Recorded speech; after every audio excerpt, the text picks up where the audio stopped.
Lalong-lalo na sa mga ID natin. Tinsaran! At Charanatics. So, ayan. Ito po yung aming Saturday outfit. Ipinorma na muna namin to kasi itatago na namin ito yung mga panlamig kasi wala na. Wala na, summer, tag-init na. Ngayong panahon na to, ato diki, hindi na nga siya bagay ngayon kasi nga kahit nag-aircon kami para sandali nga sapatos ako nga muna to. Dahil magsapatos din daw siya. Ay, talaga, sabay-sabay. Dali.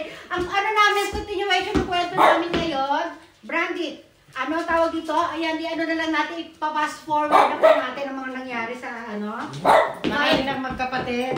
Ayan. Di ba si Mama, na sila, sweet-sweeta na sila ni Papa? Lumabas na ako, yun ang huling kwento natin, ipinanganak na ako. Tapos, ano na nangyari, Ma? Wala na, tumagal, parang hindi na kami ayos. Hindi na kami okay. So madaling salita, marami pa rin nangyari at ayun na nga. Hanggang sa, ayun, dahil hindi na kami ayos, hindi kahit anong gawin namin, na talaga, may lamat na eh. Umulit pa rin ba si Papa? Meron pa rin Kaya ang ginawa, hindi na kami magkasundo, nilayo niya sa akin ng mga anak ko. Yung tatlo. Silang tatlo. Bali wala si Mama noon, tapos ngayon pag uwi ni Mama, wala na kami. Wala na sa bahay, wala nang tao bahay. Itinakas kami ng Papa ko. Saan kami dinala, Ma? Doon sa province. Dinala kami sa kabundukan. Sa kabundukan. Hindi ko alam kung anong gagawin ko, hindi ko alam. Hanggang sa ginawa ko, lasing ako ng lasing. Na parang pinabayaan ko ng sarili ko. Wala na akong kasama eh. Mag-isa na lang si Mama. Ilan taon kami nun? Maliit ka pa nun. Tanggol pa yata ako. Hindi pa, maliit ka pa. Isang taon ka lang siguro nun. Mga ganon. Oo. Ngayon, ang ginawa ko, parang wala na akong na makita ko mga anak ko. Ang ginawa ko, lasing ako ng lasing. Sabi ng mga kaibigan, may nagpayo sa akin, mga kaibigan ko, kung ikaw pabayaan mo ang sarili mo, lalo kayo hindi magkikita mga anak mo, kawawa mga anak mo.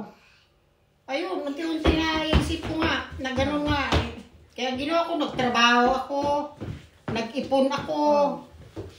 Hanggang sa, yun, medyo may naipon na rin ako, hinahanap ko na. Upo kayo tayo dito, Ma. Muna tayo dito. Kasi yan, parang, di ba, magkaan na kayo ni Papa, medyo matabang na yung pagsasama niyo. Iba na namin. Parang gusto na makipaghiwalay ng... Ayan. Nung gusto na makipaghiwalay ng Mama ko kay Papa, yun, nilayo. Kaya nilayo ng Papa ko. Ayun na. Tapos yun nga, hinahanap kami ni Mama. Mga ilang taon bago mo kami, Mama? 2 taon siguro. 2 taon. Ngayon 2 taon. Ngayon, nung malaman ko na saan, sa province yung pinuntahan ko. Hindi pa rin natuloy. Di ba sila muna, di ba? Yung dalawang nakita ko. Dalawang magkapatid. Nakuha ko. Si Irene wala. Nasa ibang ibang lugar naman si Irene. Ibang kamag-anak ako ipinamigay nung kamag-anak ng Papa ko. Kamag-anak ko. Di, kinuha ko na yung dalawa lang magkapatid na dala ko. Si Irene wala. Balik na naman kami dito ng Maynila. Ang nangyari kasi ganito yung guys, kinuha kami ng Papa ko, di ba? Ngayon yung Papa ko nagtrabaho sa Manila. Iniwan lang sila. Nandito kami sa kamag-anak na Papa ko. Tapos ngayon, ako, sa ibang kamag-anak pa rin ako ibinigay, malayo yung kamag-anak na yun. Malalaman nyo rin kung saan ako nagpagpag. Kung paano ko nakuha rin to si Irene. 4 na taon bago ko nakuha si Irene. Yung sa mga ate ko, 2 taon. Kasama ko na sila. Kulang pa rin. Wala pa si Irene. 4 na taon kung nagtiis.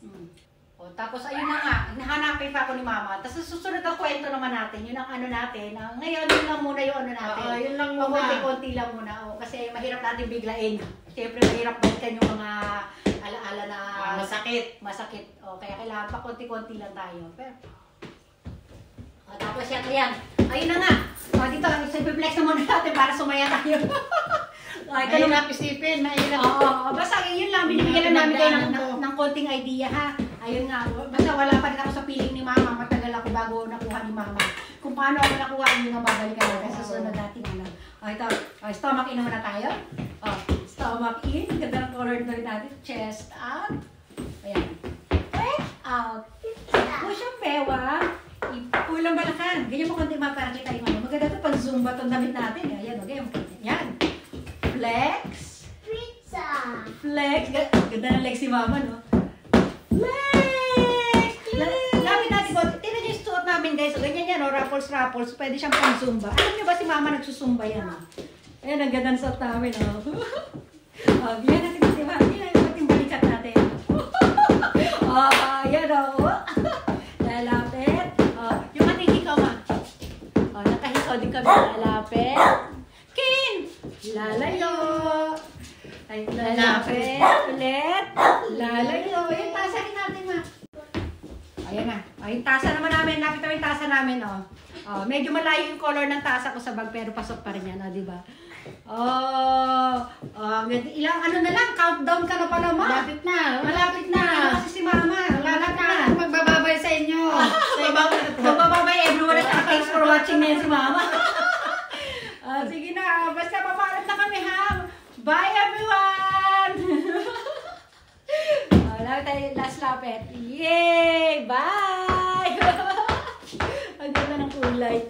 Ay, ano pa pala natin? Shoes pa natin ba? Ganyan mo na konti yung shoes natin, oh. Paano kami brown, kay mama, mini boots. Ay, yan naman, di ba? Yan. Ayan, oh. Di ba? Sige, nababay na talaga. Bye, everyone! Ang ganda.